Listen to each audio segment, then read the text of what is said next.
और हमारे साथ यहाँ पर सीआरपीएफ सेक्टर के असिस्टेंट कमांडेंट सुशांत साहू भाई उपस्थित हैं, तो वो आपको वेलकम करना चाहते हैं।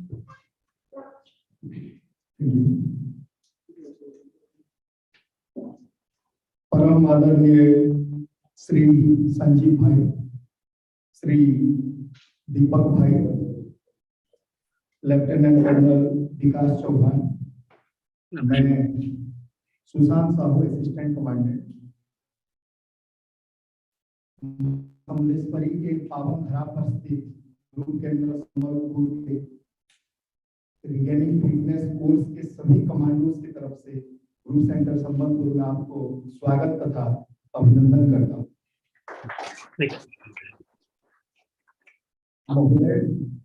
ये रीगेनिंग फिटनेस कोर्स कुल 82 कमांडोज का है, जो कि 2 जनवरी 2023 से स्टार्ट होकर 13 फरवरी 2023 कुल 6 सप्ताह का है। इस कोर्स के बारे में कुछ मैं बताना चाहूँगा कि मेरे ये जो कमांडोज हैं भारत के तीनों क्षेत्र, जैसे कि नॉर्थ ईस्ट में मिलिटेंट के साथ लड़ते छत्तीसगढ़, उड़ीसा, झारखंड एडब्ल्यू क्षेत्र में नक्सलियों के साथ लुहा लेते हुए, और अपना जम्मू कश्मीर सेक्टर में आतंकवादियों से लोहा लेते हुए अपना ये व्यस्त जिंदगी में से खुद के बारे में भूल जाते हुए कुछ लाइफ स्टाइल डिजीज से आक्रांत हुए, जिसके फलस्वरूप इन लोगों का फिटनेस को पुनः रिगेन करने के लिए ये कोर्स को चलाया जा रहा है। मुझे आशा है कि आपका ये कोर्स माध्यम से मेरे सभी ट्रेनिंग बेनिफिटेड होंगे, सिर्फ प्रोफेशनल लाइफ पे नहीं बल्कि इनका पर्सनल लाइफ पे भी आपके दिया हुआ लेक्चर से काफी प्रभावित हूँ। आपका विंग के बारे में हमें जानते हुए अपार खुशी हुआ कि 2002 से जो ये आपका सिक्योरिटी सर्विसेज विंग स्टार्ट हुआ है, ये हमारे लिए गौरव का विषय है कि एशिया का सबसे बड़ा पैरामिलिट्री सीआरपीएफ का ex DG doctor Trinath Mishra ji के द्वारा ये प्रोग्राम को ऑफिशियल इनॉग्रेट किया गया। और ये आप तो मानवता के लिए काफी काम कर रहे हैं, परंतु जो लोग विषम परिस्थितियों में विषम जगह पे अपना परिवार को छोड़ते हुए, मौसम के साथ लड़ाई करते हुए और नक्सली आतंकवादी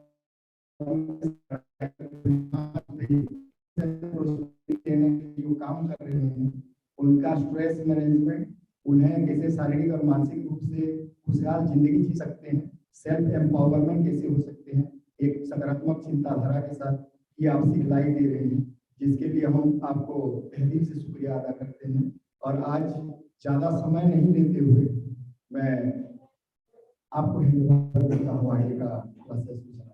थैंक यू सर।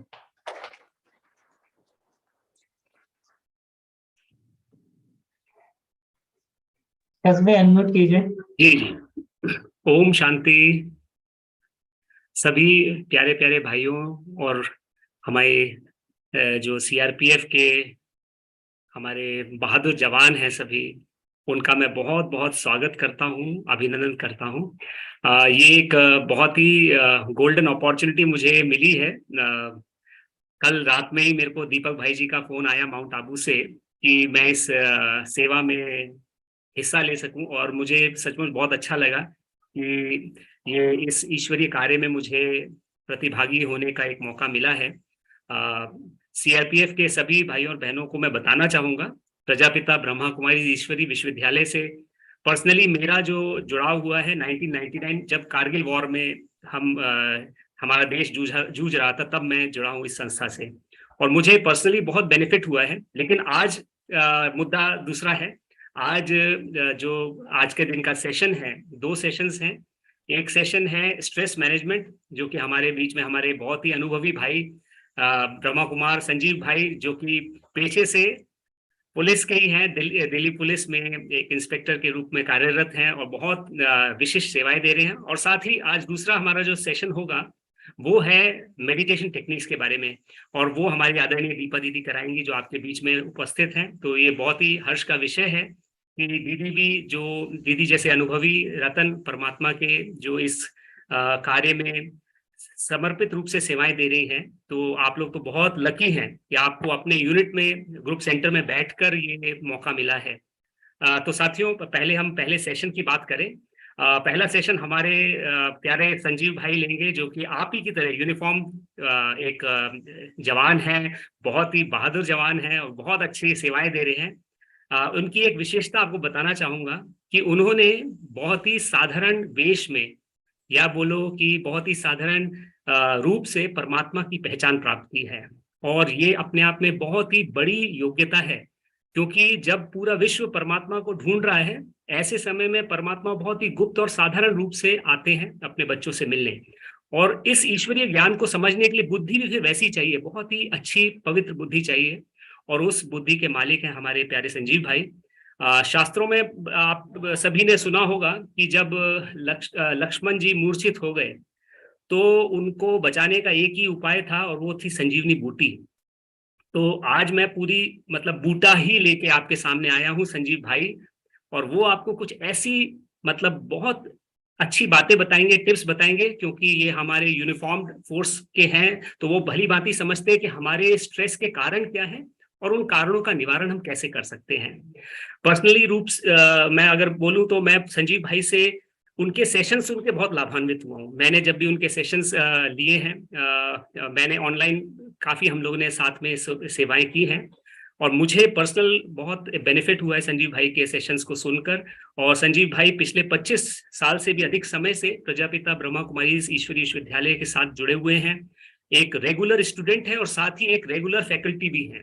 हमारा एक बहुत ही बड़ा ओम शांति रिट्रीट सेंटर है, वहाँ के रेगुलर ये विजिटिंग फैकल्टी हैं, और बाकी जगह भी सिक्योरिटी सर्विसेज विंग के साथ तो उन्होंने कई फोर्सेस की, आईटीबीपी, बीएसएफ, सीआईएसएफ, सीआरपीएफ, मतलब मैं नाम गिनाऊं तो सभी फोर्सेस, शायद ही कुछ चुनिंदा फोर्सेस होंगे जहां संजीव भाई पहुंचे नहीं होंगे, जहां उन्हें सेवाएं नहीं दी होंगी। तो आज हम सभी बहुत बहुत भाग्यशाली हैं, और कुछ उनके अनुभव का हम लाभ उठाएं। हमारे बीच में अब मैं आमंत्रित करता हूं आदरणीय संजीव भाई जी को। ओवर टू यू संजीव भाई जी। ओम शांति। हाँ, अनम्यूट कीजिए। ओम शांति। ओम शांति। संजीव भाई जी, मैं 1 मिनट बटन करूंगा। जस्ट भाइयों को ये बता दूं कि संजीव भाई पुलिस में होने के साथ साथ ये एक कॉमर्स ग्रेजुएट हैं, और साथ ही ये एक मास्टर्स डिग्री होल्डर हैं वैल्यू एजुकेशन एंड स्पिरिचुअलिटी में। तो जो आज का सब्जेक्ट है उसको बहुत ही अच्छे से समझकर और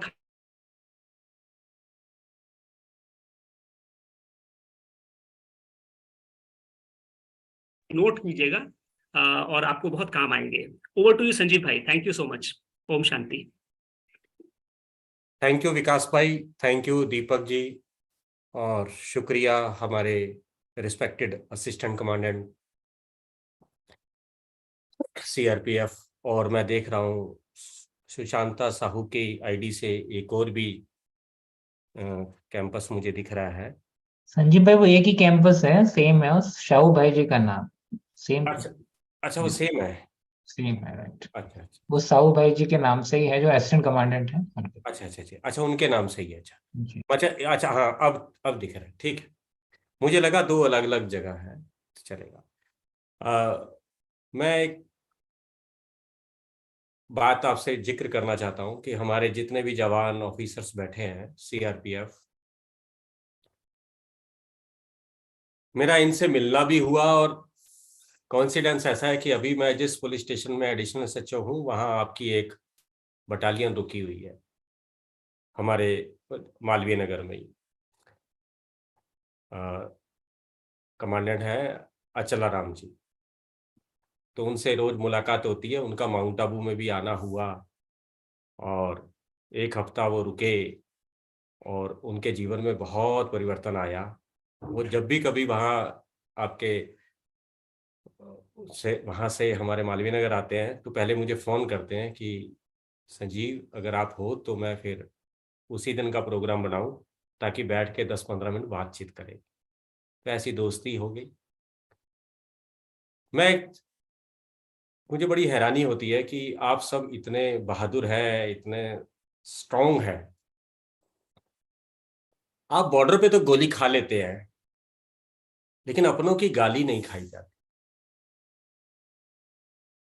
बॉर्डर पे तोप का सामना कर लेते हैं, लेकिन अपनों के ताने नहीं सहे जाते। आप 40 डिग्री, -40 डिग्री में भी आप जाके खड़े होकर ड्यूटी दे देते हैं, लेकिन जब रिश्तों में ठंडक आ जाती है तो आपसे सहन नहीं होता। आप बॉर्डर पर खड़े हैं, बैरिकेड लगाकर खड़े हैं, या बॉर्डर पे नहीं खड़े, कहीं भी खड़े हैं, आप ड्यूटी दे रहे हैं, अगर आपको एक बार कह दिया जाए कि इस व्यक्ति को आने नहीं देना, तो आप इतने स्ट्रांग हैं, आने नहीं देंगे। लेकिन ये जो आपका सिस्टम है, यहां बैरिकेडिंग नहीं की हुई है, कोई भी आता है और घुस जाता है और यहां आकर बैठ जाता है। इंट्रूडर्स, सस्पिशियस पर्सन, वो सब यहां बैठे हुए हैं। और हैरानी वाली बात है, आप उसको रोज खाना खिलाते हो, रोज उसकी संभाल करते हो। तो अगर बाहर का दुश्मन आकर यहां आकर बैठता है हमारे देश में और हम ही उसको लाने के निमित्त बने, तो हम देशद्रोही कहलाते हैं। लेकिन हम शांति द्रोही, प्रेम द्रोही बन जाते हैं जब किसी ऐसे की बात और ऐसे व्यक्तित्व को हमने यहां बिठा दिया है। मैं आप सबसे पूछता हूं, ऐसा है ना जिसको आप अपने घर पे नहीं बुलाना चाहते, उसको यहां बिठा कर रखा हुआ है आपने। वो 24 घंटे आपके यहां बैठा हुआ है, जिसको आप बिल्कुल पसंद नहीं करते, उससे बात करना पसंद नहीं करते, वो आपके यहीं बैठा हुआ है, रोज उससे बात करके झगड़ा करते हो, तो उसको आपने प्रॉपर रूम दिया हुआ है। तो क्या ये किस्म से देशद्रोह जैसा शांति द्रोह नहीं है? अगर आप मेरी बात से सहमत है तो हाथ उठाए ना, मुझे भी दिखे कोई। है, मेरे कहने पे मत उठाना, आपको जिसको लगता है वो लग रहा है ऐसा ना। हम सबसे ज्यादा परेशान किससे हैं? हमें लगता है मैं सीनियर से हूं, कोई कहता है जूनियर से है, कोई कुछ कहता है, कोई कुछ कहता है ना। सीमा, एक बैरिकेड लगा हुआ, उसके पार कोई व्यक्ति खड़ा हुआ है ना, और आपकी फोर्स इधर खड़ी है, वो बाहर से जो मर्जी करे, आप उसका सामना कर सकते हैं। लेकिन जब वो आकर अंदर आप ही के अंदर मिक्स हो जाए, फिर आपको नहीं पता लगता कौन दुश्मन है कौन दोस्त है। तो आपने उसे यहां बिठा दिया।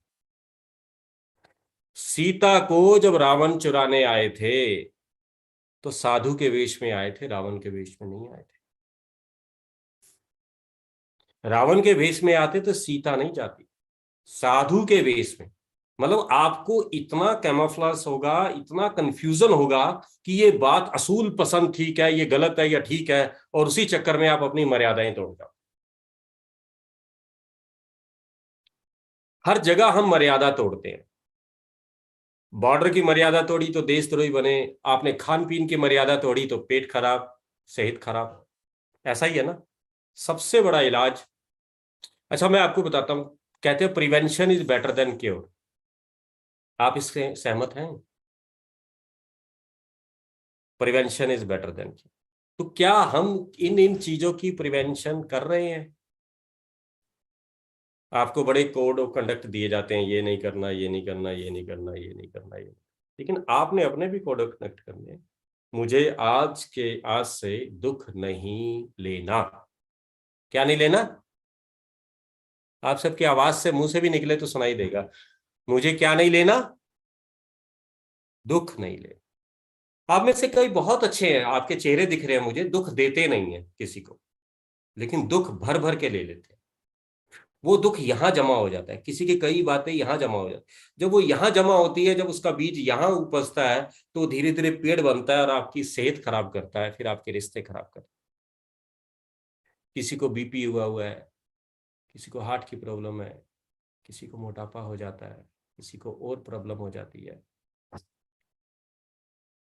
ये तो दिखती हैं लोगों को, ब्लड का प्रेशर तो दिख रहा है, लेकिन इमोशन में जो प्रेशर आ रहा है वो किसको दिखता है? उससे भी तो नुकसान हो रहा है। देखो, बॉर्डर पर हम किसी को गोली मार रहे हैं तो तगमा लगता है, और हम अपने ही संगठन में किसी को गोली मारने की धमकी दे दे, अपने ही रिश्तों में किसी को धमका दे दे, केस रजिस्टर्ड है। तो हमें पता होना चाहिए कौन सी चीज कहाँ और कौन सी चीज कहाँ। हमारी सोच का असर हमारे पूरी बॉडी। अब स्ट्रेस क्या चीज है? आप हमें स्ट्रेस को कैरी करना सिखाया गया। स्ट्रेस मतलब तनाव, बोझ, प्रेशर जो आता है बाहर से, वो स्वाभाविक है, हम उसे रोक नहीं सकते। कल भी हम महावाक्य सुन रहे थे परमात्मा के, तो उसमें कहा बातें तो आएंगी, बातों का काम है आना। और आप सोचो अगर बातें ना आए और तब हमारा जीवन सही चले, ऐसा कभी नहीं होगा। बातें सदा ही आएंगी, आपने बातों के बीच में ही रहना। हमारी इफ एंड बट लगता है कि हमने ना सच में जीना ही नहीं सीखा। अभी जब आपकी जॉब नहीं लगी थी, सभी चाहे ऑफिसर हैं चाहे जवान, जब जॉब के लिए तलाश कर रहे थे, तब आपके आगे अगर कोई आके कंडीशन दे देता कि जॉब ऐसी लगेगी, कहीं भी डाल दिया जाए, ये कर दिया जाए, ये कर दिया जाए, आप कहते हटा ना, नीचे बता साइन कहाँ करने, जॉब दे दे बस। जब तक खाना नहीं मिला तब तक हम कहते हैं बस रोटी दे दे। जिस दिन रोटी मिलनी शुरू हो जाती है तब हम नखरा करते हैं अब रायता आना चाहिए। ये जीवन है, ये जीवन है। जब जॉब लगी तो पहले 5 दिन 10 दिन बहुत प्यारे बीते, लोगों ने बधाइयां दी, लकी हो नौकरी लग गई। 5 दिन बाद पता लगा कहाँ फंस गए आखिर, ये ट्रेनिंग, वो ऊपर से कुदाना, ये नीचे कुदाना। अभी मैं CSF के रिक्रूट सेंटर जाना हुआ बहरोड, वहाँ 900 के करीब रिक्रूट थे।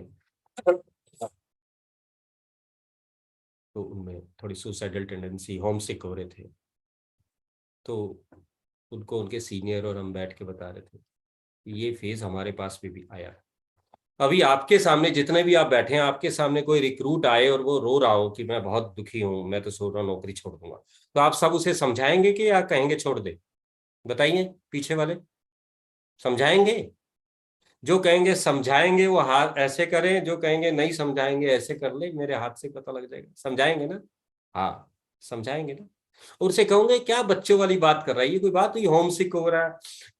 तो अच्छा वो बच्चा बेचारा 18 साल का रिक्रूट आके आपके CRPF को बोलता है मम्मी की याद आ रही, और आपको इतनी हंसी आती है उसको देख के जैसे, और वो कहते कहते रो पड़ा कि रहा माँ की याद आ रही है, बहुत दूर हो गया। ये रोज रिक्रूट इसमें मेस में खाना देते हैं, ऐसे रोटी दिखा रहा मुझे, ये रोटी है और माँ इतने प्यार से खाना देती थी, मैं सोच रहा हूँ सब कुछ छोड़ के भाग जाऊं। तो जो उस फेज से निकल के आ गए हैं, आपको क्या लगता है बच्चों वाली बात।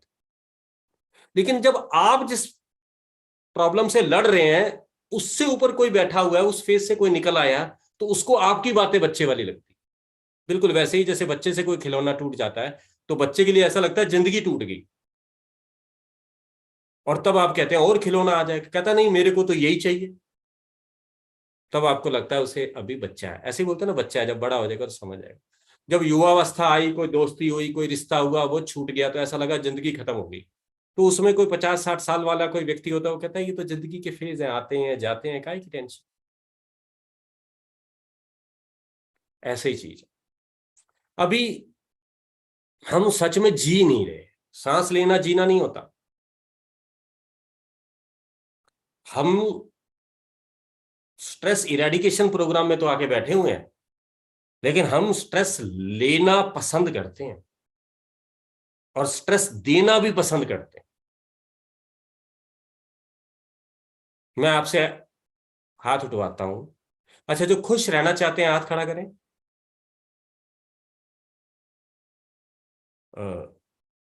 मैं फोटोग्राफर से चाहूंगा ये जो हाथ खड़ा कर रहे हैं इनकी आगे से आके फोटो खींच ले एक बार ना, जो खुश रहना चाहते हैं। अच्छा जो खुश रहते हैं वो हाथ खड़ा करें। अच्छा अच्छा, जिन्हें गुस्सा आता है वो हाथ खड़ा करें। ठीक है ठीक है। जिन्हें उदासी आ जाती है कभी कभी वो हाथ खड़ा करें। ठीक है। जिनका मूड खराब हो जाता है मूड मूड ऑफ हो जाता है, हाथ खड़ा करें, मूड ऑफ, मूड ऑफ, हाँ, और पीछे के 2-4 उठाए हैं, ठीक है।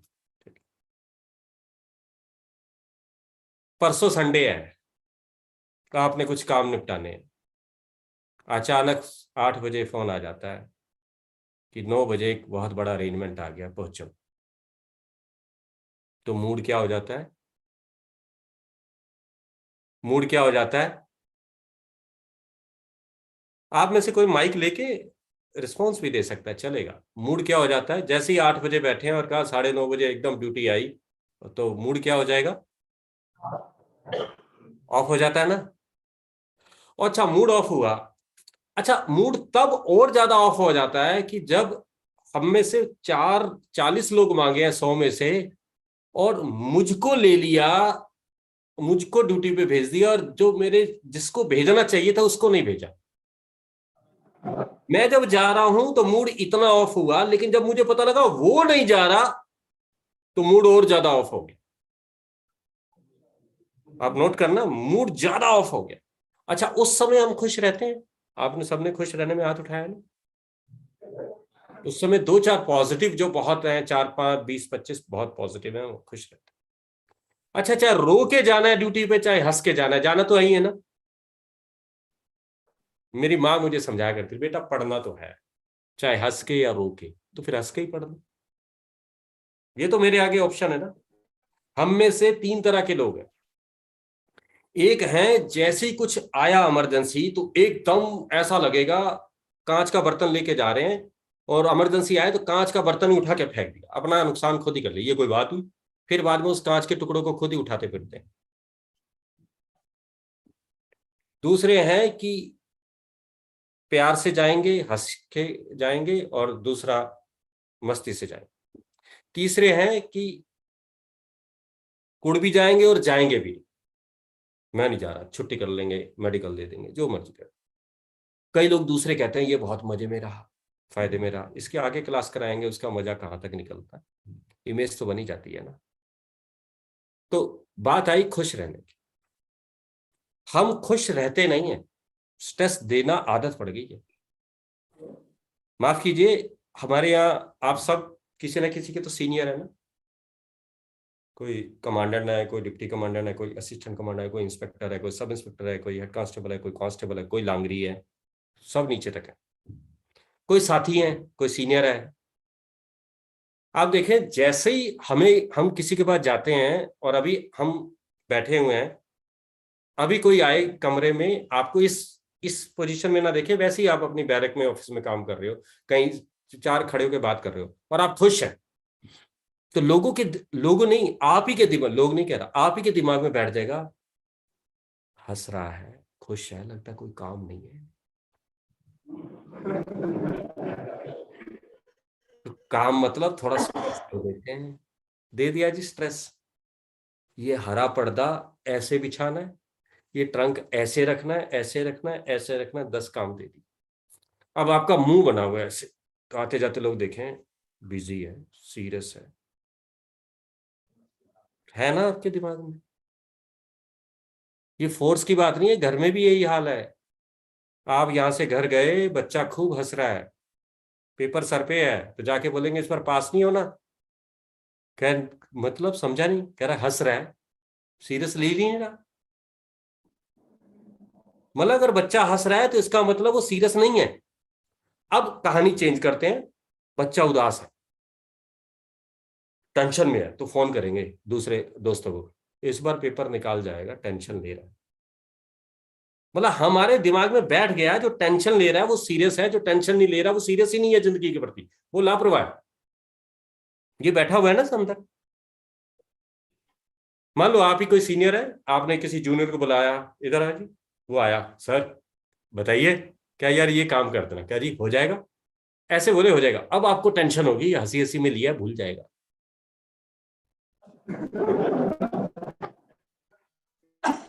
अब अगर वो मुंह बना के ऐसे सीरियस सर, और बिल्कुल ऐसा टाइट होकर और ऐसा बोले, बिल्कुल टेंशन लेके पूरे जहान के सर हो जाएगा, लोग बोलते हैं कि कर जाएगा सीरियस। तो हमारे दिमाग में बैठ गया है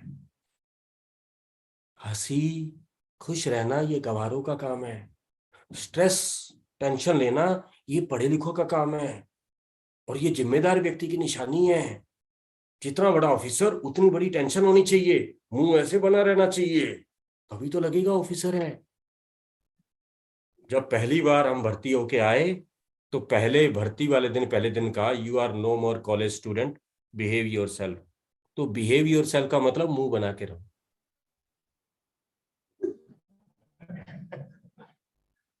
अब आप में से भी कई दो चार हैं जो पूरा मुंह बना के घूमते रहते हैं और उन्हें वो अच्छे ही नहीं लगते जो हंसते रहते हैं। वो उन्हें देख के बोलेंगे कोई तरीका हुआ, ये फोर्स है, कैसे रहना चाहिए मुंह बना के 12 बजे चेहरे पे। नहीं, अच्छा आप खुश हो तो ठीक नहीं है क्या, दिक्कत नहीं है क्या? खुश रहना है, मस्त रहना है, और खुशी में रहते काम करना है। हमारे मन में बैठ गया जब काम हो जाएगा ना तो खुश होंगे, खुश रहते काम नहीं करना। खुशी खुशी में खुश रह, कोई काम होने के बाद खुश होना है, और खुश मतलब जीना। अब आप में से कई जी भी नहीं रहे हैं। जब छोटा बच्चा था, अब जब आप बैकग्राउंड में चले जाए, जब आप छोटे थे, स्कूल नहीं जाते थे, वो दिन याद करो, पहली से 1 से 5 साल तक का कूदते रहते, लेकिन दूसरा जब स्कूल जा रहा तो आपको टेंशन हो जाती थी, बड़ा भैया स्कूल जाएगा, मैं भी जाऊं, मैं भी जाऊं, जान के बैग टांग के एक्टिंग करते थे। माँ बाप ने भेज दिया, फिर पता लगा ले आम ले लिए, अब ये तो रोज जाना पड़ेगा। 4 दिन स्कूल गए तो पता लगा अब तो रोज जाना पड़ेगा। फिर स्कूल की वर्दी से परेशान, फिर कॉलेज गए, कॉलेज में अच्छा लगा, फिर लगा लेकिन पैसा ही नहीं है, नौकरी लगनी चाहिए, तो फिर लगा नौकरी लगनी चाहिए, नौकरी लगनी चाहिए, रात दिन नौकरी ले लग गई तो कर लिया। बताओ क्या कर लिया तुमने?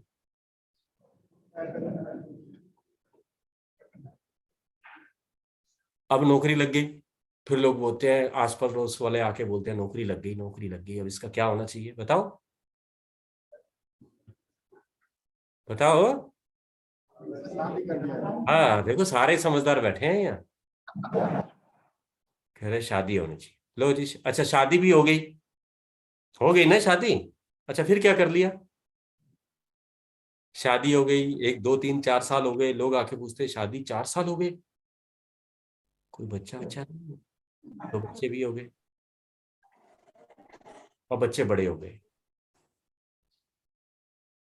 अब आप देखो जैसे ही बच्चे बड़े हुए या बच्चे छोटे हुए, आपका एकदम इंटरवल के बाद की फिल्म आ गई। आप में से कई बड़े फिलोसफिकल आंसर देते हैं, हम तो जी लिए हैं, अब तो बस बच्चों के लिए जी रहे हैं। पूछो अपनों से, मतलब मैं समझ नहीं आया, बच्चे हो गए तो अब हम तो जी लिए, बस बच्चों के लिए जी लिए। तो तुम जिए कब थे बताओ, कब जिए थे? बताओ कब जिए थे? नहीं, जिए ही कब? जब बच्चे थे तो बच्चा कोई नहीं रहने देता था, जब बड़े हो गए तो कहा बड़े नहीं है। अभी भी आप में से 5 6 मेरे को शक्ल दिख रही है, वो अभी जी नहीं रहे हैं, वो कह रहे हैं रिटायरमेंट के बाद जिएंगे ढंग से।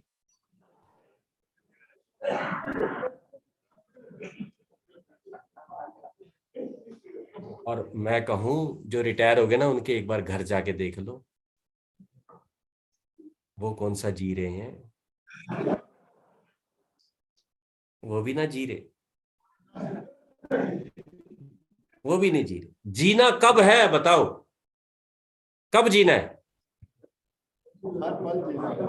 हाँ, ये कल परसों की क्लास हो चुकी है आपकी, तभी आप कह रहे हैं हर पल जीना है। अच्छी बात है, हर पल और जीना कब से है? आज से ही जीना है। हम रोज मर रहे हैं और फिर कह रहे हैं जीना है, रोज जियो। अब इस जियो का मतलब लोगों ने उल्टा समझ लिया, ऐब में चले जाओ, खाओ पियो करे, अरे यही तो जिंदगी, ये जिंदगी थोड़ा है, ये जीना चाहिए। भय रहित जिंदगी को जीना कहते हैं। मैं पंजाब का रहने वाला हूं, तो वहां कहते हैं निर्भउ, भगवान के लिए कहते हैं निर्भउ निर्वैर। आप में से भी है कोई पंजाब के? हाँ देखो वो हाथ उठा, देखो वो पीछे से, क्या है? निर्भउ निर्वैर, भगवान के लिए बोला जाता है। वो निर्भय है, उसको किसी से भय नहीं है, परमात्मा को किसी से भय नहीं, और मैं उसकी संतान और भय में मरा जा रहा हूं। आपको एक राज की बात बताऊं, पूरी दुनिया सिविलियन सोचते हैं फौजी और पुलिस वाले को भय नहीं है। फौजी और पुलिस वाला हर रोज भय में जीता है।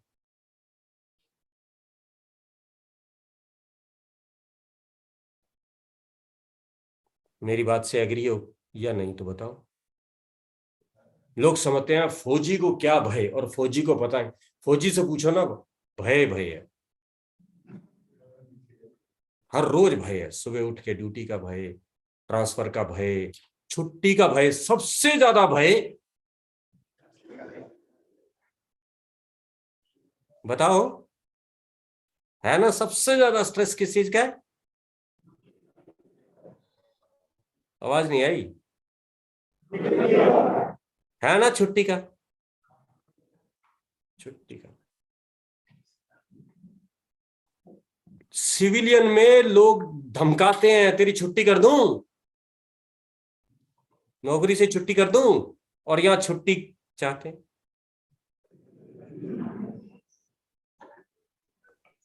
भय मुक्त जीवन ही जीवन है।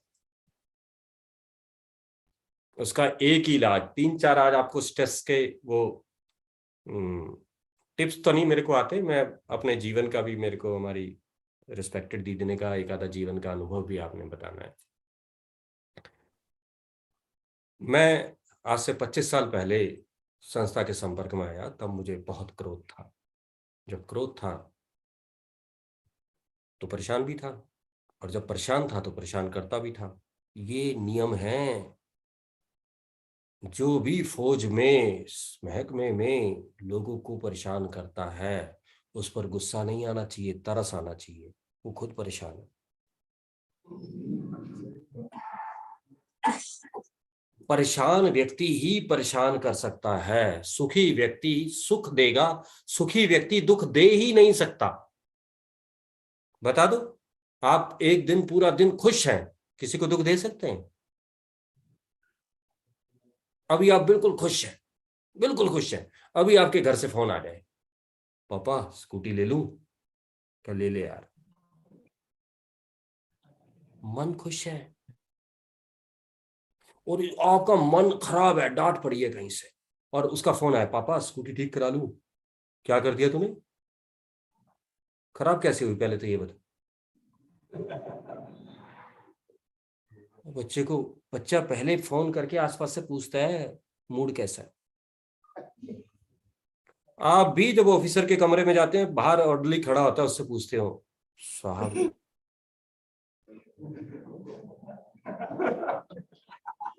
मूड कैसा है, वो बताता है, फिर आप जाते हो अंदर। ऐसा ही है ना, क्या नहीं? तो आप भी तो किसी किसी के लिए साहब हैं। एक कांस्टेबल भी किसी के लिए साहब है, अपने बच्चों के लिए, अपने नौकर के लिए, और अपने लिए भी। मेरी जिंदगी का एक एम, मैं खुद को किसी अफसर से कम नहीं समझता, बड़े अफसर से। अभी मेरे कमरे के बाहर ऑर्डरली, और जो ऑर्डरली बैठेगा वो अभी नहीं बैठेगा, एक प्रमोशन के बाद बैठेगा। लेकिन मैंने अभी भी इस कमरे के बाहर एक ऑर्डरली बिठाया हुआ। कोई भी अंदर आएगा उससे पूछे बिना यहां एंटर नहीं करेगा। ओके, ये कर सकते हैं आप कि यहां अंदर कोई भी कुछ ना करे। आपके पास कोई आता है, एक उंगली उठाता है और कहता है तू किसी काम का नहीं, और आप उस बात को ले लेते हो, और फिर कहते हो बैठ के इसने मुझे ऐसा कहा,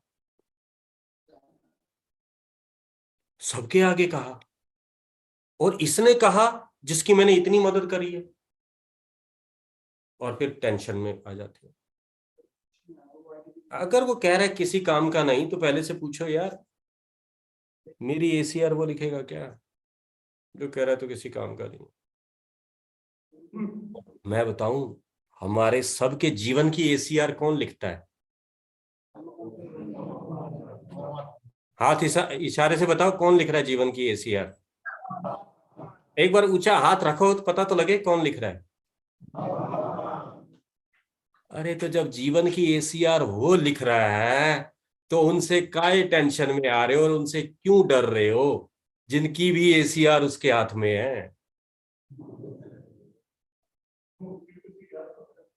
हमेशा याद रखना, जो मेरी एसीआर लिख रहा है वो तेरी भी एसीआर लिख रहा है।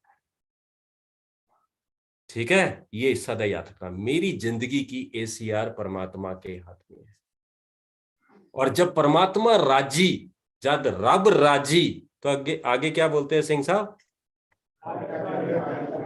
सब राजी, सब राजी।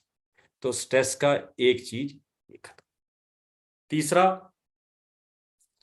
स्ट्रेस में माफ करना है। आपके पीछे 20 किलो वजन उठाकर आप दौड़ते थे, दौड़वाया जाता था, और उस 20 किलो को जब उतार के रखते थे तो हल्कापन लगता था कि नहीं लगता था? है? लेकिन बार बार दौड़ते दौड़ते दौड़ते दौड़ते वो 20 किलो भी अपना ही हिस्सा बन गया। पता ही नहीं लगा, कई बार वो खड़े खड़े ही पानी पी रहे हैं। जैसे कोई हेलमेट डाल के 24 घंटे घूमता है, तो घर में भी हेलमेट डाल के आ गए और शीशा लगा हुआ है और पानी लिया, पानी लेके ऐसे पीने लगा। मैं तो पी गया, लेकिन वो शीशे में उसका पानी अटक गया, तब उसे याद आया हेलमेट डाला हुआ। तो जो काफी समय से हम कैरी कर रहे हैं, हम भूल ही गए कि वो मेरी बॉडी का पार्ट नहीं है, लेकिन हम उसे बॉडी का पार्ट ही समझने लग गए। ऐसे ही हम काफी समय से कई चीजें इस मन में कैरी कर रहे हैं, जबकि वो मेरा पार्ट नहीं था, और मैंने सोचा ये मेरा ही पार्ट। तो ये चीजें उतार दे। जब उसका हेलमेट उतार दिया जाए, तब उसे बोला जी हेलमेट हटा के बैठो ना। कह रहा हाँ, ये तो ध्यान ही नहीं रहा हेलमेट डाला हुआ है। ऐसे ही हम स्ट्रेस को नॉर्मल समझकर काफी समय से कैरी कर रहे हैं और सोचते हैं it is a part of life and it is a art of life. Stress तो लेनी चाहिए, स्ट्रेस तो लेनी चाहिए। मैं आपको बताऊं, आप सब अपने बच्चों के लिए प्रॉपर्टी खरीदने में इतना टेंस हैं, इतने स्ट्रेसफुल हैं, उसके लिए सारे साधन उठाने में इतने स्ट्रेसफुल है, जितना स्ट्रेसफुल आपके माँ बाप नहीं थे आपको संभालने में, आपको पालने में। ये बात से मेरी एग्री है कि नहीं है? आपके माँ बाप ने आपको टेंशन लेकर नहीं पढ़ाया और आप पढ़ गए। इसका मतलब आप में जितना कॉन्फिडेंस है, अब आपके बच्चों में साधन तो दे दिए, लेकिन उनको उस लायक नहीं।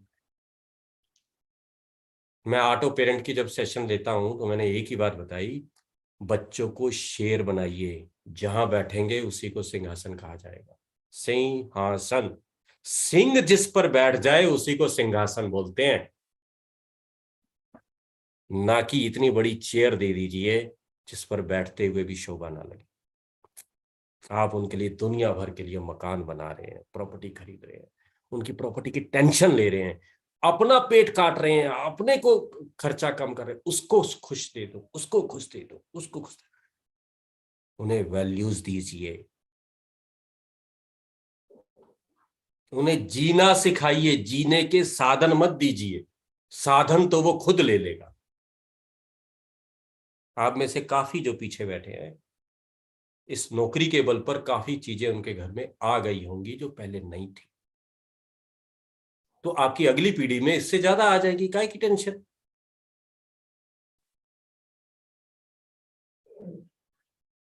तो स्ट्रेस के बारे में मैं गूगल पे ऐसी ऐसी चीजें निकालकर आपको स्लाइड शो दिखाऊं, व्हाट इज स्ट्रेस, है ना, रेजिलियंस, प्रेशर, और वो सारे फॉर्मूले भी दिखाऊं। आप चश्मा ऐसे ऐसे करके देखेगा, यार क्या बात सुनाता है, बहुत अच्छी है, लेकिन वो तो गूगल से पढ़ लो।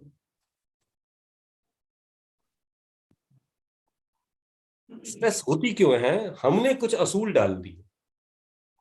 हमारे परेशान होने के साधन क्या है? देखो, अब ये आपका ये क्लास है, मीटिंग है, मान लो आपके डीजी साहब ने आना, या कोई जनरल मीटिंग, 9 बजे का समय, आप में से कोई 9:05 पे पहुंचा यहाँ, और उसने पहले ही 5 लोग आके बैठे देखे, वो आते ही बोलता है हद है यार चमचागिरी की,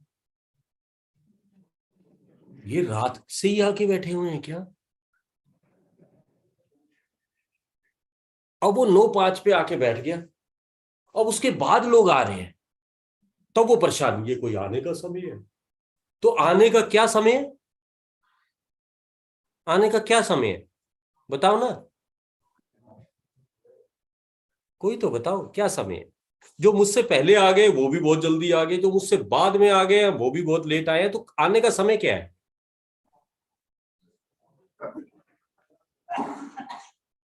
बताओ क्या समय है? जब मैं आया हूं, जिस समय मैं आया हूं ना, वो सही समय। आप कार में जा रहे हैं, आपके आगे से कोई शू करता ले जाए कि ये कार चला रहा है, हवाई जहाज चला रहा है, अब मुझे टेंशन है। अब एक कार वाला बहुत धीरे चला रहा है, मैं कहूं कार चला रहा है कि बैलगाड़ी चला रहा है? तो कार कौन चला रहा है? कौन चला रहा है? मैं। बाकी सब, मतलब कई ऐसे चलते फिरते परेशान लोग। खुश रहना, स्ट्रेस से दूर, ना टेंशन देनी ना लेनी। आप में से कई ऐसे हैं जो टेंशन लेते नहीं है लेकिन दे देते हैं, दे देते हैं। वो कहते हैं, जैसे गुरुद्वारे मंदिर से प्रसाद मिलता है ना, क्या भी लेना, सब घर नहीं खाना चाहिए, थोड़ा थोड़ा सबको बांट दो, क्या टेंशन दे दो, जो लेकर आए हैं सीनियर से सब बांट दो थोड़ी थोड़ी, क्या अपने आप बट गए। घर से भी, आपके घर वाले भी समझ जाते हैं, जब आप घर जाते हो, कह रहे आज डांट खा के आए, और ऑफिस वाले भी समझ जाते हैं आज घर से लड़के आए, तो मतलब कैरी करते हैं ना उन चीजों को, कैरी कर रहे हैं ना। कैरी नहीं करना, नहीं करना, उसका एक उपाय, मैं सोल हूं। पहला दिन आपने क्लास करी, आई एम नॉट रोल, मैं सोल हूं और दिस इज माई रोल। मैं रोल नहीं हूं, ये आम असिस्टेंट कमांडेंट, आम डिप्टी कमांडेंट नहीं, मैं नहीं हूं भाई। और 60 साल बाद RETD लिख जाएगा, फिर क्या करोगे? मैं सब इंस्पेक्टर, मैं फलाना, मैं बिजनेसमैन, मैं 200 गज का मालिक, मैं 2000 गज का मालिक। नहीं, मर जाओगे तो कौन बोलेगा, कौन होगा मालिक? मैं रोल प्ले कर रहा हूं। अच्छा, आप में से किसी को हनुमान का रोल दे दिया जाए, रामलीला हो रही है, ठीक है, आपका जो मैस इंचार्ज है उसको रोल का इंचार्ज दे दिया जाए, वो राम ने ऊपर चढ़ा स्टेज पे और बोला रावण सीता दे दे, और बड़ा जय श्री राम कूदे और आप सब तालियां बजा दो। अब वो वापस आया है स्टेज से उतरकर, वो आप अपनी बैरक में गया है, अपने ऑफिस गया, अपने क्वार्टर में गया है, वो पूछ नहीं वापस दे रहा उसको, रामलीला वालों को, और वो हनुमान वाली ड्रेस ही नहीं दे रहा, घर में भी कूद रहा है जय श्री राम, जय श्री राम, कूदे जा रहा है। तो आप उसे क्या बोलोगे?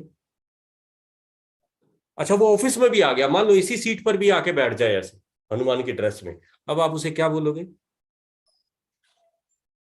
आवाज नहीं आ रही है? सुना ही नहीं दिया, भाव तो समझ आ गए, क्या बोलेंगे बताओ ना।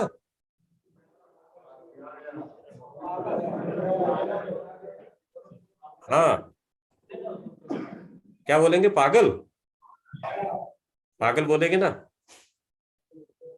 उसको तो आपने पागल बोल दिया, अब आपका अपने बारे में क्या इरादा है?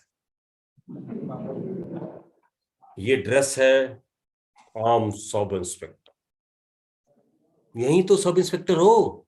घर पहुंचे, घर में पत्नी ने दरवाजा खोला, बोला मैं सब इंस्पेक्टर। ये कैसी सफाई हो रही है, ये कोई तरीका है तुम्हारा बैठने का? कोई डिसिप्लिन ही नहीं है। बच्चों को भी बोलने लगे, बच्चों को लगा पापा हनुमान की ड्रेस डाल के घर में ही आ गया।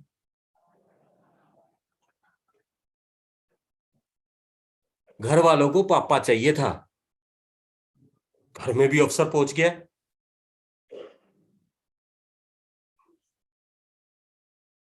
पता है, कई जगह ऐसा मैंने देखा है, जिस दिन आपकी छुट्टी होती है ना, तो घर वालों को लगता है कि आज प्रॉपर अरेंजमेंट है 4 दिन का, पापा घर पे आ रहे हैं, और आपकी छुट्टी ना मिलने का कारण आपके घर वालों की दुआएं भी होती हैं।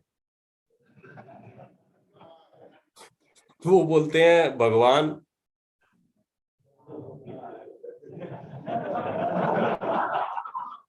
और आप सोच रहे हो पता नहीं किसके कारण नहीं मिल रही। ध्यान रखना, तो रोल को सोल से मिक्स नहीं करना, रोल को सोल से मिक्स नहीं करना। फिर जीवन में ईमानदारी बहुत बड़ा गुण। मैं गर्व से कह सकता हूं 27 साल की नौकरी में मैंने किसी का एक पैसा नहीं लिया, एक पैसा नहीं। हाँ, मुझसे मैं ये कहता हूं, कोई बोले मैं ईमानदार हूं तो बोले कि क्या बेईमानी के मौके मिले थे? कह नहीं, तो काय का ईमानदार? बेईमानी के मौके हों और ईमानदार रहूं। कोई बोले मैं चरित्रवान हूं, क्या चरित्र गिरने के चांसेस थे और तब भी आपने चरित्र को बनाए रखा, तभी तो चरित्रवान है। ये पूरी दुनिया आपको चाहे पागल कहे, अगर आप अपने असूलों पर हैं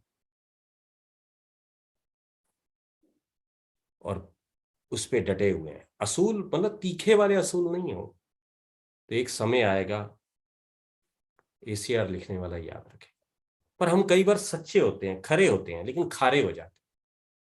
हमने देखा जितना भी कोई ईमानदार होगा वो जवान का बहुत भेड़ा हो जाता है। आपने जब जब किसी को खरी बात कही, खारी कही, कहना मैंने से खरी खोटी सुना दी, खरी के साथ खोटी क्यों सुनाते हो? जब आप झूठ बोलते हो तो बहुत प्यार से बोलते हो। आपने नोट किया होगा जो बेईमान होगा वो बहुत प्यार से बात करता है, मीठा बात करता है, और ईमानदार है बिल्कुल कैक्टस के पेड़ की तरह।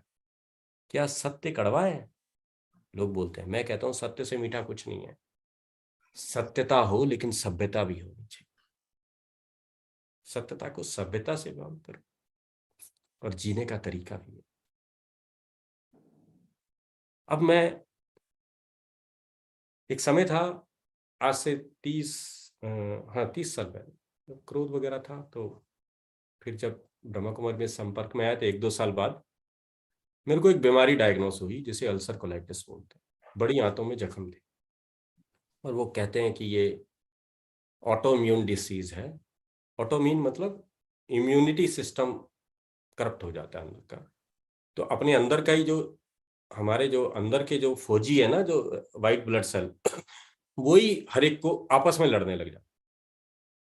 तो उसके लिए मुझे स्टेरॉइड वगैरह दिए गए, एलोपैथी का इलाज हुआ। कह रहे इसका कोई इलाज नहीं है, जिंदगी भर दवाइयाँ खानी, और काफ़ी सारी उन्होंने चीज़ें दी। बीमारी होती रही, जाती रही, बढ़ती रही, वजन भी लॉस हो गया। एक समय ऐसा आया कि ऑपरेशन की बात करी और उन्होंने कहा आज आपका ऑपरेशन करेंगे, बड़ी इंटेस्टाइन काट के अलग कर देंगे। और मैंने कहा इसका परसेंटेज क्या है जिंदा रहने की? तो उन्होंने कहा 50-50 है, बच गए तो बच गए, बच गए तो अच्छा, ये भी बात है, कोई बात नहीं। तो काफ़ी दवाइयाँ लेता। इस बीच ये ऑपरेशन से पहले की बात है, मैं ब्रह्मा कुमारी आश्रम में गया माउंट आबू। वहाँ एक डॉक्टर आए हुए थे, मुस्लिम डॉक्टर थे, सेवा पे आए हुए थे। मैं आपको बता दूं हमारे यहाँ ब्रह्मा कुमारी में हिंदू, मुस्लिम, सिख, ईसाई सभी आते हैं, और क्रिश्चियन ब्रह्मा कुमारी बहनें हैं, मुस्लिम ब्रह्मा कुमारी बहनें। यहाँ जाति परिवर्तन नहीं है। अगर आप राम सिंह है तो राम सिंह ही रहेंगे, कोई नाम नहीं होगा। अगर आप अब्दुल है तो अब्दुल ही रहेंगे, लेकिन वैल्यूज जुड़ी जाती है। तो वो सेवा पे आया हुआ था डॉक्टर साहब, मैं उनसे मिला। He was homeopathy doctor. उन्होंने कहा संजीव, ये बीमारी क्रोध और टेंशन से होती है। चूंकि मेरे को 2 साल हो गए थे मेडिटेशन का अभ्यास करते हुए, तो मेरे में एक ईगो था कि नहीं, आई प्रैक्टिस मेडिटेशन। मैंने कहा भाई साहब मैं तो मेडिटेशन करता हूँ। तो उन्होंने मुझे हंस के बोला, अच्छा, कह रहे इधर बैठो, कह रहे आप में कोई गुण है? तो मैं चुप रहा। मैंने कहा यस, आई एम पंक्चुअल। तो कहता है अच्छा। तो कहता है अगर आप पंक्चुअल हैं और आपने किसी को बुलाया किसी जगह, मतलब 10 बजे का समय दिया, वो व्यक्ति नहीं आया, how do you spend that 20 minutes? मैं आपके ऊपर चिंतन छोड़ रहा हूँ। 20 मिनट आप कैसे बिताते हैं जब तक वो व्यक्ति नहीं आ रहा? तो मैंने बोला जब मैं ब्रह्मा कुमारी ज्वाइन करने से पहले तो बहुत गुस्सा। कह रहा नहीं, पुराना रोना मत रहो, अब की बात बता। मैं सोचने में हुआ, कहता 20 मिनट कैसे बीतते हैं? फिर उसने मुझे वर्ड्स दिए, कोई जमाना नहीं है, बुरा हाल है, समय की कदर नहीं है लोगों को, तरीका हुआ ये आने का। और कहता फिर उसने 4-5 लाइनें बताई। कह रहा जब वो 20 मिनट हुए और वो आ रहा है, तब आप उसे कैसे देख रहे हैं, किस नजर से देख रहे हैं? तो मैंने कहा यस। कह रहा फिर आप उससे कैसे बात करते हैं? क्योंकि अब गुस्सा नहीं करते आप, क्योंकि सबको पता है ब्रह्मा कुमारी में है, तो आप कैसे करते हैं? तो उसने कहा टोंट में बात करते हैं। टोंट आपने नोट किया, जब हमारा किसी पे जोर नहीं चलता, गुस्सा नहीं कर सकते, तो वहां हम टोंट मारते हैं। हम अपने कलीग के साथ टोंट मारते हैं, ये तो साहब हैं साहब, इनकी कौन ड्यूटी लगा सकता है? ड्यूटी तो हम जैसों की लगती है। तो अंदर की फ्रस्ट्रेशन टोंट में निकाल रहे हैं। आपकी बहू है जिसपे आपका जोर नहीं चल रहा, डॉटर इन लॉ, वो सुबह लेट उठ रही है, अरे वो तो महारानी है, उनको कौन उठाएगा? उठेंगे तो हम नौकर लोग। तो आप टोंट मारते हैं। तो हम गुस्से को टोंट, टोंट भी अंदर से एंगर का परिवर्तित रूप है। हम इतने समझदार हो गए, पत्थर नहीं मारते, रुई में लपेट के मार। कह रहे जैसे ही आप गुस्सा करते हो, और गुस्से करने से पहले आप अंदर, जैसे वो व्यक्ति आ रहा है, जब वो आ रहा है तो आप उसको जिस भाव से देख रहे हैं, तो आपके अंदर की इंटेस्टाइन में जोर पड़ रहा है। आप जैसे ही एंगर करते हैं, और एंगर एक्सप्रेस करने से पहले आपकी हालत वो होती है, आप पहाड़ी एरिया में जब आपकी पोस्टिंग हो, तो आपने देखा है वो एक्सीलेटर पे बहुत जिप्सी का उस पे एक्सीलेटर पे देते हैं, और कई बार नीचे ना आए इसलिए ब्रेक भी साथ साथ रखते हैं। तो एक्सीलेटर भी, ब्रेक भी, एक्सीलेटर भी, ब्रेक, और थोड़ी देर बाद धुआं आने लग जाता है गाड़ी से। ऐसे ही हमारे यहाँ से धुआं निकलना शुरू हो जाता है एंगर में, फ्रस्ट्रेशन में, इतना ऐसे कह रहे ये असर है। तो कहता है, मैंने कहा ये तो बात समझ गया। कहता है दिक्कत क्या हुई? कह रहा आपका 1 कप चाय की है, उसमें 1 चम्मच चीनी डाली, तो ठीक है, 2 डाल दिया, 3 डाल दिया, 4 डाल दिया, 5 डाल दिया, 6 डाल दिया, 7 चम्मच चीनी डाल दी, क्या वो चाय पी सकते हैं कि थूकना होगा? एक कप चाय में 7 चम्मच चीनी डाल के घुमा दिया जाए, आप चाय पी सकते हैं उसे? नमक ज्यादा हो जाए तो थूक देते हैं, क्या चीनी भी ज्यादा होगी चाय में, पिया नहीं जाता। इसका मतलब आप में कोई गुण है, और उस गुण का ईगो आ गया, और उस गुण को आपने ऐसा बढ़ा लिया कि मैं ही गुण हूं, मैं ही पंक्चुअल हूं, बाकी सब बेकार है, मैं ही ईमानदार हूं, बाकी सब बेईमान है, मैं ही सही हूं। ये भी दिक्कत करता है। तो मैंने कहा आई गॉट योर पॉइंट, इलाज ढूंढ लिया कि क्या? मैंने कहा आज से मैं पंक्चुअल नहीं रहूंगा। कह रहे ये कैसा इलाज?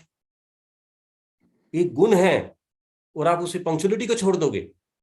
हम में से भी कई ऐसे कहते हैं, ईमानदारी का तो जमाना, चुप रहने का तो जमाना ही नहीं है। मतलब अगर कोई कार्य नहीं हो रहा तो सीधा अपने अब जो गुण है ना उठाकर बाहर फेंकते हैं, इसका जमाना नहीं। इसका मतलब हम सब ढोंगी हैं, ईमानदार नहीं है, ईमानदारी को ढो रहे हैं। ईमानदार एक रिवार्ड, ईमानदार अपने आप में रिवार्ड है ना, प्योरिटी अपने आप में रिवार्ड। तो वो जब सुख मिला, मैंने कहा यस, तो धीरे धीरे चेंज हुआ। आपको बताऊं, इनक्योरेबल डिसीज 2010 से मैंने कोई दवाई नहीं ली, और मैं आपके सामने खड़ा हूं, जिसको डॉक्टर ने कह दिया था ऑपरेशन के बाद 50% चांस है बचने के, आपके सामने खड़ा हूं।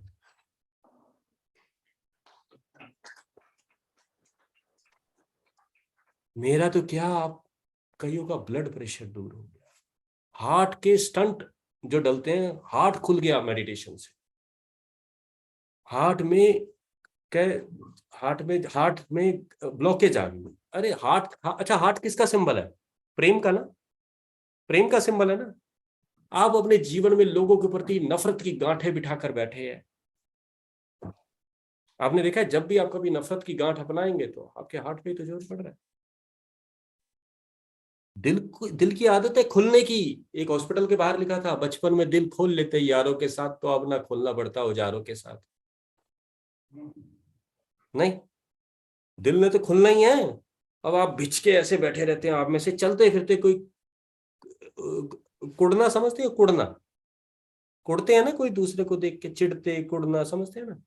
भगवान ने कहा उड़ो, क्या नहीं हम तो कूदेंगे। उनकी अंगीठी 24 घंटे जलती रहती है।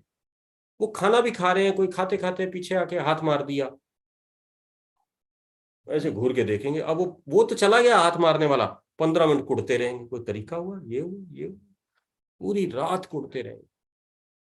बैरक में आपको ऐसे कई आसपास के बेड से धुआं निकलता दिखता रहता है। कुड़ते रहेंगे, कुड़ते रहेंगे। तो वो कुड़ने की फैक्ट्री बंद की जाए, अपने ऊपर नोट किया जाए। मैं भी बहुत कुड़ता था, चिढ़ता था। माइग्रेन, सर दर्द है, माइग्रेन होता ना कईयों को, आधा सर दर्द। इस शब्द को तोड़ दो, माइग्रेन, मेरा दाना, मेरा मेरा मेरा मेरा मेरा मेरा, मेरे को मिलना चाहिए, मेरा मेरा मेरा, छोटी छोटी बातों में। और मैंने ब्रह्मा कुमारी में आके देखा, छोड़ दो, सब चीजें छूट जाए, चीज पे जोर नहीं देना। मेरा एक दोस्त है, मैं उनके साथ कार में जा रहा था, ब्रह्मा कुमारी में ही है वो, अभी मैं नए नए आया था, उनके साथ बैठा था। दिल्ली की सड़कों पे जा रहे, पीछे से किसी ने तेज से टक्कर मारी, कार हिली। उन्होंने कार संभाली। मैंने कहा क्या हुआ? कह रहे मैंने कहा टक्कर मारी? कह रहा हाँ। मैंने कहा देखना नहीं है? कह रहा नहीं।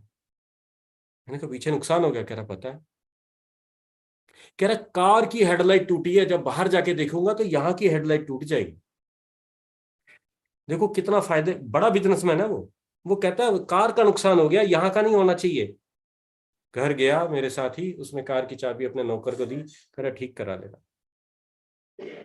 अब मैं आपसे पूछता हूँ, आप नई कार लाए और आप अगले दिन देखे कार के ऊपर किसने स्क्रैच मारा हो, तो आपको ऐसा नहीं लगता मेरे कलेजे पे किसी ने स्क्रैच मार दिया? कितनी बुरी तरह से चिढ़ते हैं आप। अरे वो कार है, बेजान चीज है, उसको दर्द नहीं हो रहा, कार को, आप मर रहे हो। आप साधन, आप पैसे के मालिक नहीं है, पैसा आपका मालिक बन के बैठा हुआ है। दी थी खुशी के लिए कार, और आप 2 दिन इतने गुस्से में, नफरत में, टेंशन में गिर रहे, कार पे स्क्रैच मार दिया। इससे अच्छा कार नहीं होती तो वो 2 दिन तो टेंशन वाले नहीं बीतते। यहां आने के बाद मैंने सीखा, कुछ भी हो जाए, जाने दो ना, मरने दो, जाने दो। ठीक है, तीसरा पॉइंट, माफ करना सीखो। माफ, उसके लिए एक उपाय। आपको पता है जब आपका कोई शोकास मिलता है तो आपको अफसर बुलाता है ना, अफसर बुलाता है ना आपको। मैं सब अफसरों के लिए भी और जवानों के लिए, अफसर बुलाता है, सीट पे बैठा होता है, सारी बात सुनता है और बोलता है सजा या माफ। तो आज आप भी बैठेंगे शाम को, रात को घर पे, या जैसे 5 मिनट बैठना है, ऐसे मन में बैठो, और एक घंटी बजेगी। जिस व्यक्ति से परेशान है, जो व्यक्ति आपको परेशान करता है, उसको बुला लेना मन में। जैसे पड़ोसी है, या आपका बॉस है, या कोई और है, कोई भी है, उसको बुला लिया। अब बुलाने के बाद उसका सारा सुनना है। हाँ भाई ठीक है, बोलना है यार, दूसरी लाइन में बोलना है तेरे को माफ किया, आज के बाद ध्यान रखियो। और वो जब भी कभी आपके आसपास काम करता दिखे और वो फिर ऐसी एक्टिंग करता दिखे, बोलना तेरे को माफ कर दिया था, नहीं तो टांग देता तेरे को, यहीं कह के तेरे को माफ कर दिया। और देखो कितना अच्छा आपको फील होगा, माफ कर दिया। और एक बिजनेसमैन की क्लास थी हमारी, उसमें मैं गया, उन्होंने कहा कि शहंशाह बनो, राजा। कह रहा है उसने अपना अनुभव सुनाया कि मैं राजा बनकर बैठा, और उस मन में उस व्यक्ति को बुलाया जिसके कारण बहुत परेशान था। मैंने कहा तेरे को फांसी। आप ध्यान से सुना इस बात को। राजा बन के बैठा अपने मन में, जब हम मेडिटेशन कराते ना, जैसे बैठा कि आई एम पीसफुल सोल, फिर बोला कि मेरे दरबार में उस व्यक्ति को लाए, तो वो व्यक्ति लाया, वो उसका पड़ोसी था, बहुत तंग, बोलता है इसको फांसी दे दी जाए। जैसे उसने कहा फांसी दे दी, तो एकदम कहता है उसके वाइफ बच्चे, मन के अंदर ही चल रहा है, बच्चे भाग कर आए। कह रहे बच्चे भाग कर, कह रहा है जहां अपना माफ करो, माफ करो। कह रहा है माफ किया, जिंदगी बख्श दी, जा। कह रहा है इतना मजा आया उसकी जिंदगी बख्श देने की, आज के बाद पड़ोसी जब भी दिखता है उसे कहता है जा तेरी जिंदगी बख्श दी तेरे बच्चों के कहने पे, नहीं तो तेरे को फांसी दे देता। उसको पता भी नहीं है कि हमने उसकी फांसी की सजा माफ कर दी है, और लेकिन यहां से सर साफ हो गया, एक फाइल डिस्पोज ऑफ होगी। तो हर बार हर एक को माफ कर दो, और एक दिन शीशे में के सामने बैठ के कहना, तूने भी बहुत तंग किया मुझे, जा आज से तुझे भी माफ किया। कर सकते हो अपने को भी माफ, क्या जा तुझे भी माफ किया। ठीक है, तो ये सुखदाई जीवन के लिए कई चीजों को, ठीक है, ये याद रखना। और अंत में एक लाइन सुना के मैं खत्म करता हूँ। ये हमारा जब भी मैं से कहीं सेशन कराता हूँ ना, जब ये दीपक भाई दिख जाते हैं ना, तो मुझे समझ आ जाती है कि अब मुझे क्या करना है दीपक भाई, कि क्लास रोक लेनी है। 11:27 हो गए ना, 3 मिनट पहले आ जाते हैं भाई सब हमेशा। तो कहा कि आईने के इस पार देखा, आईने के उस पार देखा, लेकिन वो दाग नजर नहीं आया जो जमाने ने 1000 बार देखा।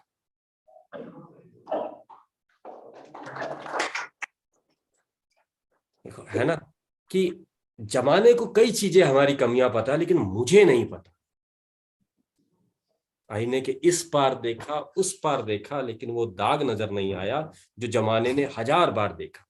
ये मैं अपने पर ईमानदारी और उस बातों पर लेकर आता हूँ, या अपने व्यवहार पर लेके आता हूँ। जो जमाना देख रहा है मुझे कि ये बहुत गुस्सा करता है, इसमें ईगो है, मुझे नहीं दिखती, तो क्या मुझे दिख रही है? तो ये रियल दर्पण मेडिटेशन है। जब हम इसमें चिंतन करते हैं, आप जब डेली क्लासेस करेंगे और उसके बाद जब आप 7 डे कोर्स में आएंगे, तो आपको नजर आएगी जिंदगी, जिंदगी जीने का तरीका, और मजा आ जाएगा। और एक लाइन, मैं 2 मिनट एक्स्ट्रा ले सकता हूँ दीदी, अलाउ 2 मिनट। एक लाइन याद आई, आप में से सत्यनारायण की कथा किस किस ने सुनी है? मेरे को वो लाइन एक याद आ गई, हाथ खड़ा करें। एक, सत्यनारायण की कथा, 2 3, ठीक है। सत्यनारायण की कथा में एक कहानी आती है, कलावती थी, उसका पति वापस आ रहा था, तो भगवान उसके सामने प्रकट हुए, और उसकी नाव भरी हुई थी, वो घर आ रहा था। तो भगवान ने कहा, तेरी नाव में क्या है? तो उसने, उसकी नाव में सोना चांदी था। तो उसने क्या जवाब दिया? क्या जवाब दिया? जिन्होंने हाथ खड़ा करे, हमारे रिस्पेक्टिव ब्रदर ने भी हाथ उठाया था, क्या जवाब दिया? हाँ, कुछ नहीं है नाव में या लता पत्र घास फूस कुछ नहीं, जबकि था क्या? सोना चांदी। और उसने बोला कुछ नहीं, तो भगवान ने क्या बोला? क्या बोला? तथास्तु। क्या हो गया नाव में? सब कुछ नहीं बचा। ये मेरी जिंदगी है। भगवान बूढ़े ब्राह्मण के वेश में आ चुका है, वो पूछ रहा है तेरे पास क्या है? आप 24 घंटे सुबह से शाम तक बोलते हो कुछ नहीं, मेरी जिंदगी बेकार है, ये है वो है। अभी भी 2 लोग मुझे घूर के देख रहे हैं, वो कह रहे हैं बहुत अच्छी अच्छी बात कर रहा है, हमारी जगह इस बटालियन में आके बैठ के देख, तेरे को नौकरी पता लग जाएगी। ये टेंशन है कि मैं बहुत दुखी हूँ, बहुत अजीब सी कंडीशन में जी रहा हूँ। तो भगवान बैठा है। इस लाइन को उल्टा करें, मान लो मेरी नाव में घास फूसी हो और भगवान आ जाए और वो बोले तेरी नाव में क्या है, तो मैं क्या बोलना चाहिए मुझे? कमांडेंट साहब, क्या बोलना चाहिए मुझे? क्या बोलना चाहिए? मेरी नाव में घास फूस है, लेकिन भगवान आके बोले तेरी नाव में क्या है, तो मैं क्या बोलूं?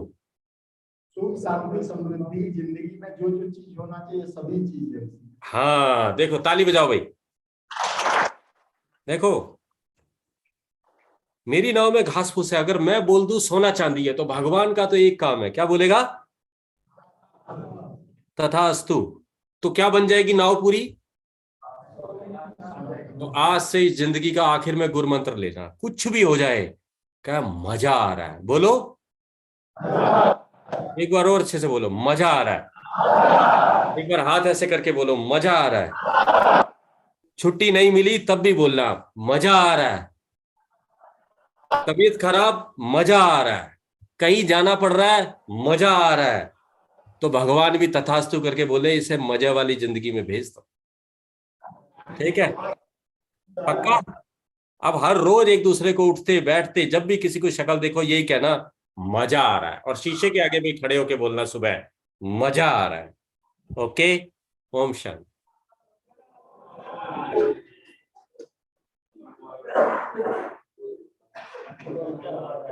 आदरणीय आदरणीय दीपक सर, संजीव भाई, आज का जो स्ट्रेस मैनेजमेंट कोर्स था इसे हम लोग काफी लाभान्वित हुए हैं, और ये सेशन के बाद हम लोग यही कहेंगे कि मजा आ रहा है।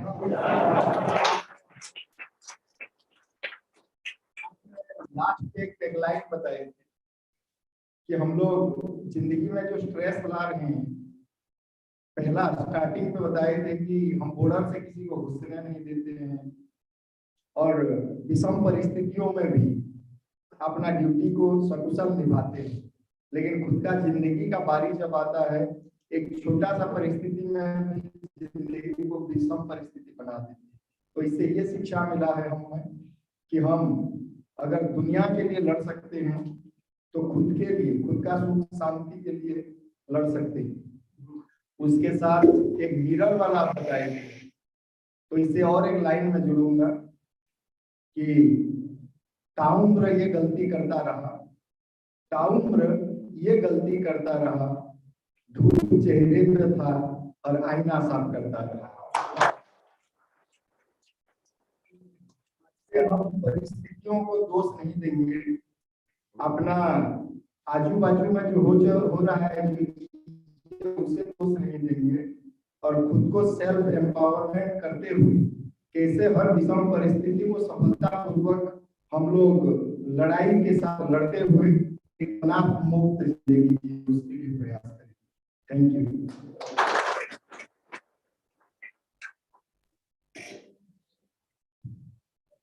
थैंक यू संजीव भाई, बहुत ही आनंदमय, बहुत ही प्रेरणादायक सेशन रहा आपका। हम भी पहली बार सुन रहे थे आपसे और बहुत ही आनंद आया, और हमें पूरा विश्वास है कि हमारे संजीव भाई कमांडर्स बैठे हुए हैं, तो जरूर आपकी बातों से उनको बहुत आनंद भी आया, और ये आनंद उनकी जिंदगी में हमेशा की बरकरार रहेगा।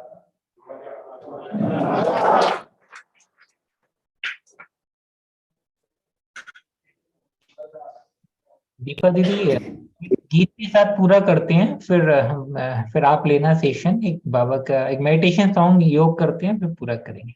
कल 10:30 पे कर्नल सतीश भाई अपना एक्सपीरियंस शेयर करेंगे, फिर शुमलता बहन सेशन रहेगी, राइट। संजीव भाई 2 मिनट बस एक गीत के साथ पूरा। दीपक भाई आपका भी बहुत बहुत शुक्रिया। Thank you sister, thank you.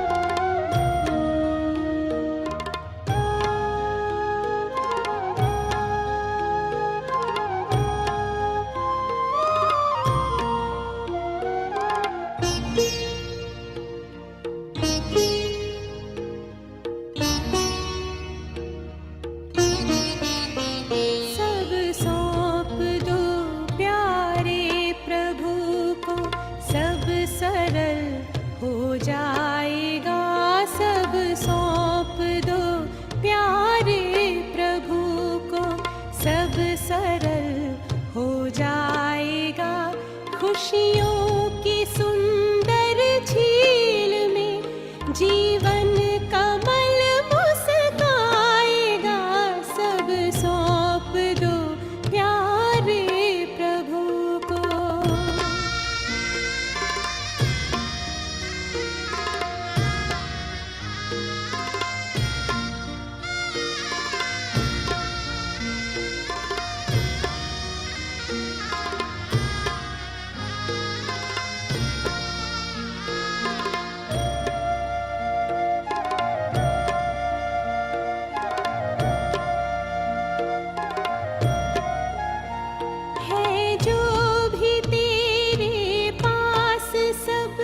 उसकी अमानत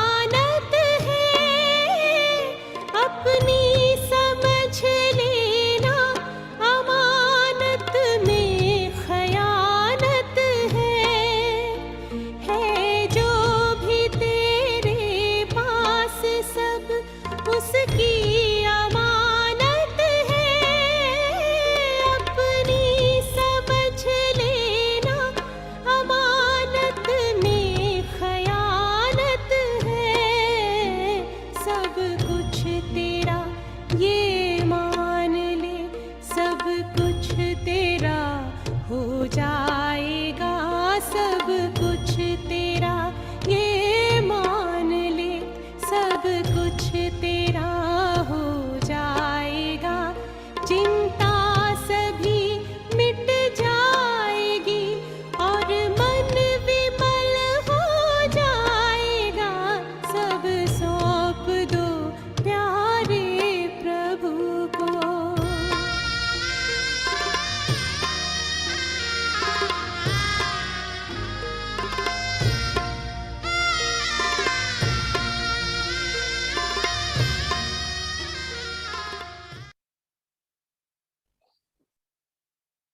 थैंक यू संजीव भाई, थैंक यू। शांति। मीटिंग पूरी करते हैं, कल मिलेंगे।